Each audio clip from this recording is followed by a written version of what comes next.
পবিত্র ঈদুল আজহা উপলক্ষে দৈনিক উপকূল বার্তার পক্ষ থেকে দেশবাসী ও দেশের বাইরে সকল বন্ধুবান্ধব আত্মীয় স্বজন সবাইকে জানাই ঈদ মোবারক।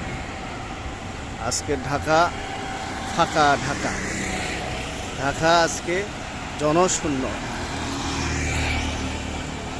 যেমন খুশি তেমন চলতে পারবেন ঢাকাতে আজকে চলার মতো। গুটি গুটি কয়েকটা গাড়ি এবং রিক্সা দুই একটা চলতেছে। জনশূন্য, রাস্তাঘাট পরিষ্কার। ঢাকা শহর যেখানে জামের ভরা, মানুষকে মানুষ, হাঁটতে গেলে খায় ধাক্কা, রিক্সায়, অটো, সিএনজি, গাড়ি, প্রাইভেট কার সবগুলি মিলে যে যানজটের সৃষ্টি হয়, আজকে সে ঢাকা ফাঁকা। জনশূন্যতা, অবিরাম জনশূন্যতায় আছে আজকে ঢাকা। দর্শক দেখছেন আপনারা ভিআইপি রোড, যেটা বিএনপি কেন্দ্রীয় কার্যালয়, সামনে থেকে নয়াপল্টন কাকরাইল মোড় পর্যন্ত আমরা হেঁটে চলছি। আর এই মুহূর্তে আপনাদেরকে দেখাচ্ছি রাস্তাটি জনশূন্যতায় কেমন আছে। লোকজন নাই, ফাঁকা হয়ে আছে।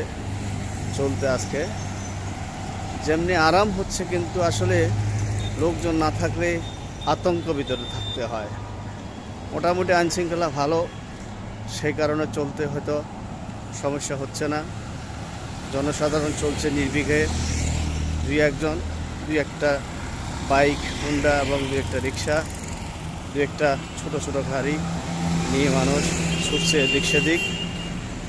কারো গরু জবাই শেষ, এবং গরু কাটা এবং গরু বানানি, যেটা বলা হয় নোয়াখালী ভাষায় যে গরু বানায়, সেইটাও শেষ হয়ে গেছে।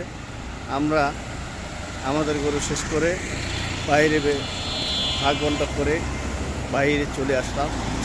আর সেই সুযোগে আপনাদেরকে ঢাকা শহর দেখাচ্ছি। আপনাদের সকলকে আবারও জানাই শুভেচ্ছা, ঈদ মুবারক। দৈনিক উপকূল বার্তার পক্ষ থেকে আবারও জানাই আপনাদেরকে ঈদের শুভেচ্ছা ও ঈদ মুবারক।